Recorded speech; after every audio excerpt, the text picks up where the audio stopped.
Hamas named its Gaza leader Yahya Sinwar as its new political bureau chief. Sinwar will be the successor to former political chief Ismail Haniyeh, who was assassinated in Tehran last week. The Hamas group announced the selection of Commander Yahya Sinwar in a brief statement. Sinwar is viewed as the mastermind behind the October 7th attack on Israel by Hamas, in which more than 1,100 people were killed and over 200 were taken captive. Since then, he has largely gone unseen. The architect of the attack has been in hiding in Gaza, defying Israeli attempts to kill him. Well, Sinwar was born in a refugee camp in the southern Gazan city of Khan Yunis, and he became the leader of Hamas in the Gaza Strip in 2017. But his appointment to the top post now comes as an indicator of the position that Gaza holds in the group's political vision. Analysts say that the choice puts Gaza front and centre of the dynamics in the Hamas movement, not just in terms of the events on the ground, but also politically. Sinwar will now call the shots on a ceasefire deal, and Israel needs to face him for a solution for the war. Now, the US Secretary of State Antony Blinken has also said that Sinwar will be the primary decider on a ceasefire, emphasising that the United States has communicated to both Iran and Israel that conflict must not escalate. Blinken also said that talks to achieve a ceasefire and hostage deal have reached their final stage. With regard to Mr. Sinwar, he has been and remains the primary decider when it comes to concluding a ceasefire. And so I think this only underscores the fact that it is really on him to decide whether to move forward with a ceasefire. In this choice that is set to determine the group's future, other Hamas leaders who were seen as potential replacements for Haniyeh have lost out. The most significant of them was Khaled Meshal. The former leader led Hamas for 13 years from outside the Palestinian territories until passing the baton to Haniyeh in 2017.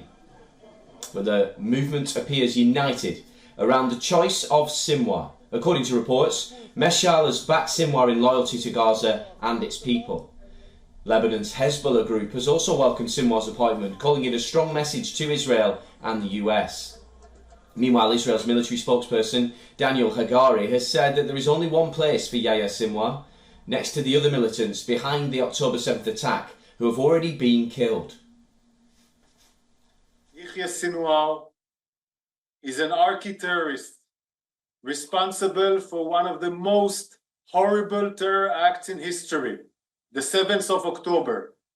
There is only one place for Yahya Sinwar.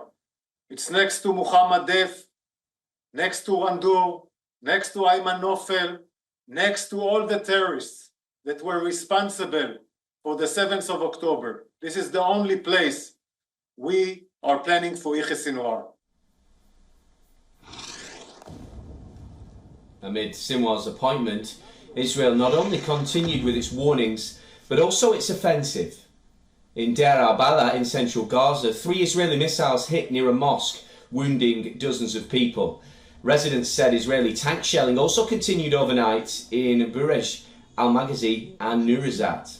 Israeli military said its forces killed 45 Palestinian fighters in Gaza over the past day.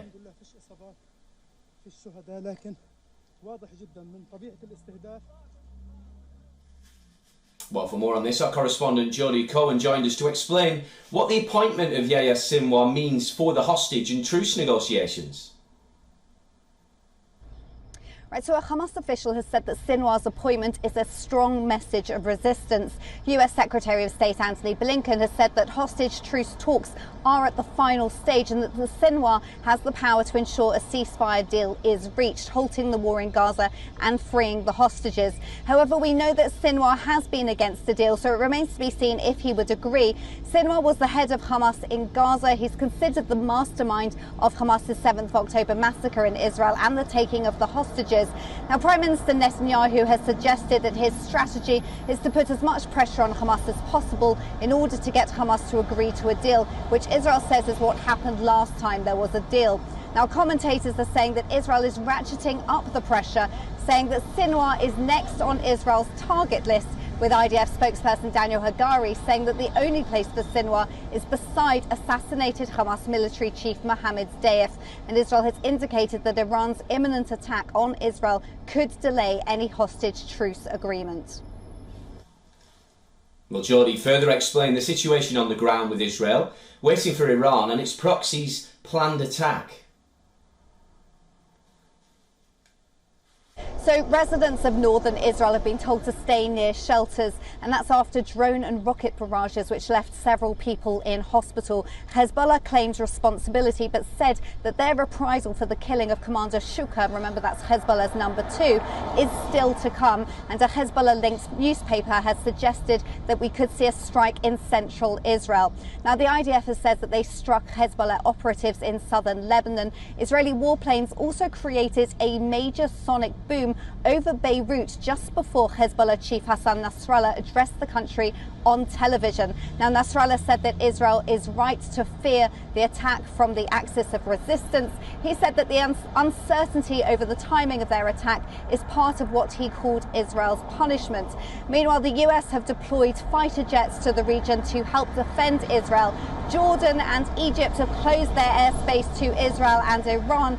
And on Wednesday, Iran has called an emergency meeting of the Organization for Islamic Cooperation to try to seek support for Iran's attack against Israel.